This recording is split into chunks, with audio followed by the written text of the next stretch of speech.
Hello, welcome to my YouTube channel. तो आज पढ़ेंगे हम लोग क्या, भारतीय राज्य व्यवस्था एवं शासन, पॉलिटिकल साइंस पढ़ेंगे। जो मोस्ट इम्पोर्टेंट पॉलिटिकल साइंस से है, सामान्य ज्ञान, GK, summary, general knowledge notes for all competitive exam including UPSC, BPSC, state PCS का अदर भी जो भी होता है, SSC, UP PCS and other one day government exam के लिए, जो भी जितना भी वन डे गवर्नमेंट एग्ज़ाम होता है उसके लिए है पॉलिटिकल साइंस का। आज पढ़ेंगे भारत का संवैधानिक विकास। तो फर्स्ट टॉपिक क्या है, भारत का संवैधानिक विकास। जो लोग इस चैनल पर नए हैं वो चैनल को सब्सक्राइब कीजिए और वीडियो को लाइक और शेयर कीजिए। चलिए स्टार्ट करते हैं। भारत का संवैधानिक विकास, इसमें क्या क्या पढ़ना है, इसमें दो चीज़ पढ़ना है। ब्रिटिश ईस्ट इंडिया कंपनी के अंतर्गत पारित अधिनियम 1773 से लेकर 1853 तक। फिर पढ़ना है क्या, ब्रिटिश ताज के अंतर्गत पारित अधिनियम 1858 से लेकर 1947 तक। तो आज हम पढ़ेंगे first part, British east India company के अंतर्गत पारित अधिनियम 1773 से लेकर 1853 तक का जो हुआ उसके बारे में सब पढ़ेंगे। चलिए स्टार्ट करते हैं। कंपनी के अंतर्गत पारित अधिनियम, तो फर्स्ट में क्या है, 1773 का है, रेगुलेटिंग एक्ट के द्वारा। 1773 में रेगुलेटिंग एक्ट के द्वारा क्या क्या हुआ उसके बारे में आज पढ़ेंगे। तो चलिए स्टार्ट करते हैं। बंगाल के गवर्नर को बंगाल का गवर्नर जनरल पद का नाम दिया गया 1973 में, एवं उसकी सहायता के लिए एक 4 सदस्यीय कार्यकारी परिषद का गठन किया गया। 100 परिषद गवर्नर जनरल को बंगाल में फोर्ट विलियम की प्रेसिडेंसी के सैनिकों एवं असैनिक शासन का अधिकार दिया गया तथा कुछ विशेष मामलों में मद्रास और मुंबई की प्रेसिडेंसियों का अधिरक्षण भी करना था। इस एक्ट के तहत कलकत्ता में 1774 ईस्वी में एक उच्चतम न्यायालय की स्थापना की गई। क्वेश्चन आता है कि कलकत्ता उच्चतम न्यायालय की स्थापना कब की गई, तो 1774 में। किस एक्ट, रेगुलेटिंग एक्ट के तहत, तो क्या बोलेंगे 1773 रेगुलेटिंग एक्ट के तहत की स्थापना की गई, जिसमें मुख्य न्यायाधीश और 3 अन्य न्यायाधीश थे। आगे बढ़ते हैं। कंपनियों के कर्मचारियों पर निजी व्यापार करने तथा भारतीयों से उपहार लेने पर प्रतिबंध था। ब्रिटिश सरकार ने कोर्ट ऑफ डायरेक्टर कंपनी की गवर्निंग बॉडी के माध्यम से कंपनी पर नियंत्रण स्थापित किया। फिर आते हैं दूसरा एक्ट। दूसरा एक्ट क्या है, पिट्स इंडिया एक्ट 1784 द्वारा। इसमें क्या क्या हुआ उसके बारे में पढ़ेंगे। कंपनी के राजनीतिक और व्यापारिक कार्यों का पृथक्करण किया गया, मतलब अलग कर दिया गया। फिर इस एक्ट में निर्देश मंडल को कंपनी के व्यापारिक मामलों के अधिरक्षण की अनुमति दी गई, परंतु राजनीतिक मामलों के प्रतिबंध के लिए नियंत्रण बोर्ड ऑफ कंट्रोल का गठन किया गया। फिर पढ़ेंगे क्या, 1786 के अधिनियम के द्वारा। इसमें क्या क्या हुआ है तो इसके बारे में पढ़ेंगे। इसके बारे में क्या क्या है वो देखते हैं। गवर्नर जनरल को विशेष परिस्थितियों में अपने परिषद के निर्णय को निरस्त करने अथवा लागू करने का अधिकार प्रदान किया गया। सेकेंड, गवर्नर जनरल को प्रधान सेनापति की शक्तियाँ भी प्रदान की गई। ये दोनों अधिकार सर्वप्रथम लॉर्ड कॉर्नवालिस ने प्राप्त किया। फिर पढ़ेंगे कब, क्या, 1993 के चार्टर एक्ट के द्वारा। उसमें क्या क्या हुआ, कंपनियों के अधिकारों को 20 वर्ष के लिए बढ़ा दिया गया। क्वेश्चन आता है कि किस चार्टर एक्ट के द्वारा कंपनियों को 20 वर्ष के लिए बढ़ा दिया गया था, तो क्या कौन सा था ये चार्टर एक्ट, 1793। फिर क्या है, 1813 चार्टर एक्ट द्वारा पहली बार भारतीयों की शिक्षा पर प्रति वर्ष 1 लाख रुपये खर्च करने का उपबंध किया गया। पहली बार भारतीयों की शिक्षा पर 1 लाख रुपये खर्च किया गया है। उसके बाद क्या है, कंपनी के भारतीय व्यापार के एकाधिकार को समाप्त कर दिया गया, यद्यपि चीन के साथ तथा चाय के व्यापार पर एकाधिकार बना रहा। फिर पढ़ेंगे क्या, 1833 चार्टर एक्ट के द्वारा क्या क्या हुआ। इसमें क्या क्या हुआ है, बंगाल के गवर्नर जनरल को संपूर्ण भारत का गवर्नर जनरल बना दिया गया। क्वेश्चन आता है कि बंगाल के गवर्नर जनरल को संपूर्ण भारत का गवर्नर जनरल किस एक्ट के तहत बना दिया गया? तो कौन सा एक्ट के द्वारा बनाया गया? 1833। देश की शासन प्रणाली का केंद्रीयकरण कर दिया गया। इसमें क्या हुआ है? लॉर्ड विलियम बेंटिंक भारत के प्रथम गवर्नर जनरल थे। कंपनी के समस्त व्यापारिक कार्य समाप्त कर दिए गए तथा भविष्य में उसे केवल राजनीतिक कार्य ही करने थे।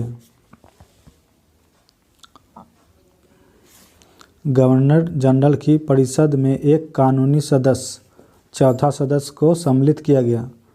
सर्वप्रथम मैकाले को कानूनी सदस्य के रूप में शामिल किया गया।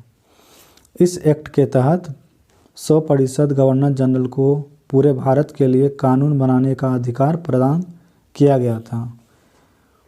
इसी एक्ट में नियुक्तियों के लिए योग्यता संबंधी मानदंड अपनाकर भेदभाव को समाप्त किया गया।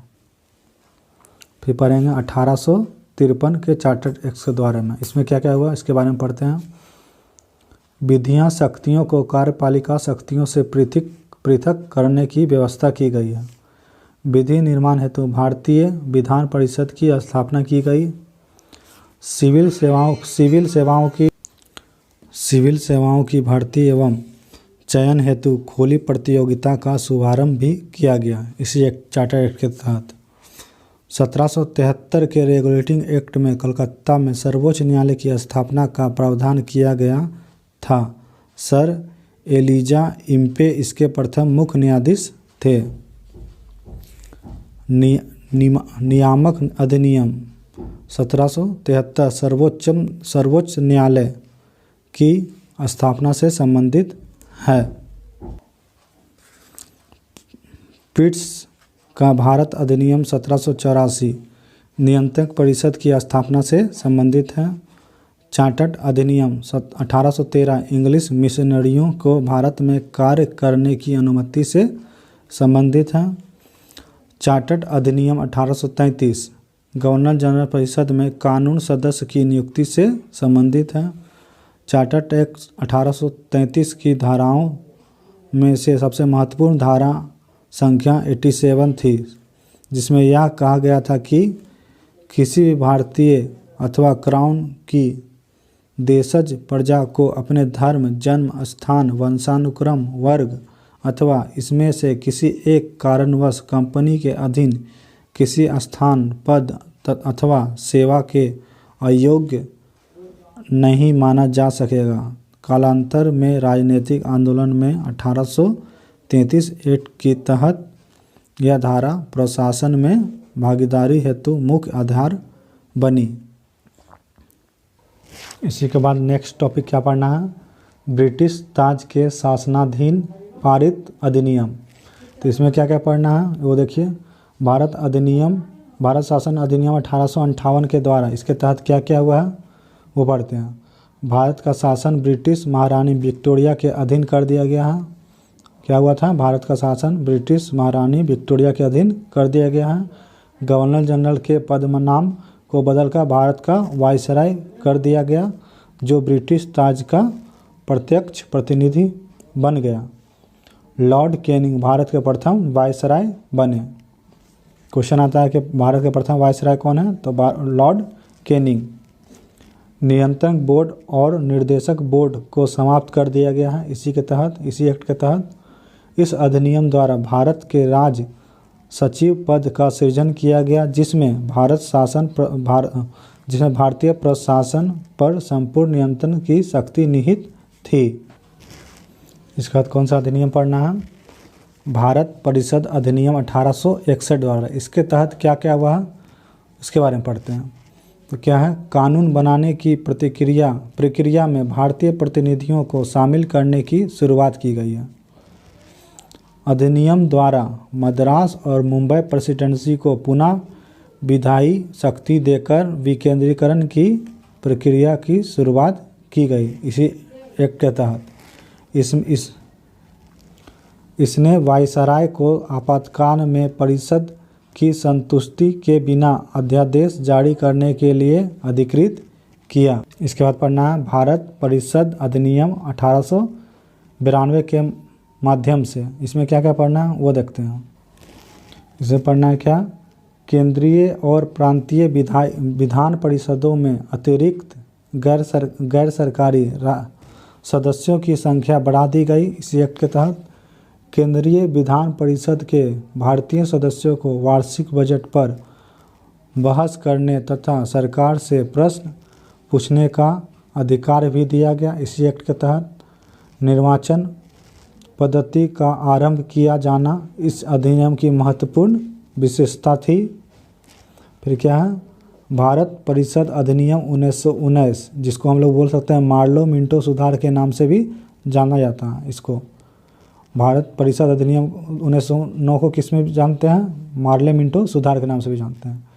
इसके तहत क्या क्या क्या क्या हुआ है उसके बारे में पढ़ते हैं। इस अधिनियम द्वारा भारतीयों को विधि निर्माण तथा प्रशासन दोनों में प्रतिनिधित्व प्रदान किया गया।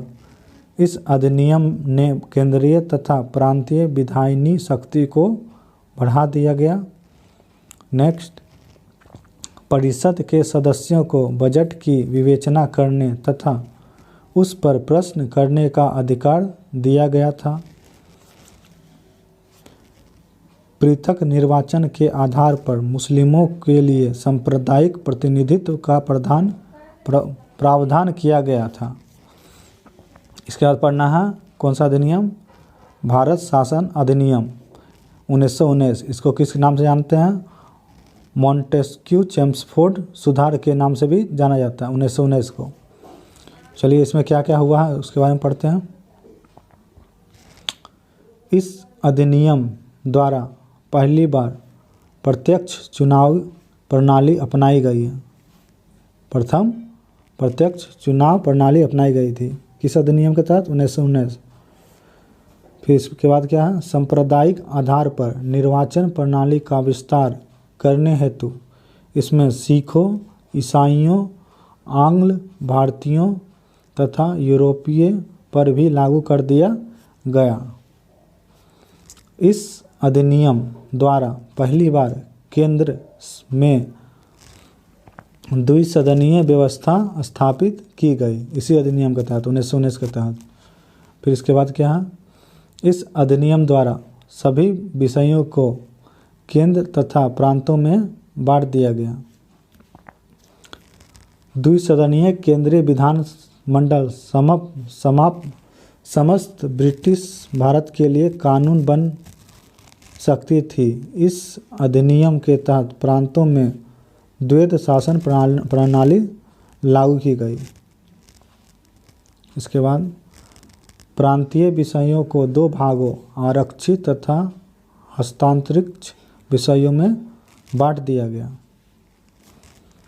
इस अधिनियम में पहली बार उत्तरदायी शासन शब्द का प्रयोग किया गया। इसके अंतर्गत एक आयोग का गठन किया गया था जिसका कार्य 10 वर्ष बाद इस अधिनियम की समीक्षा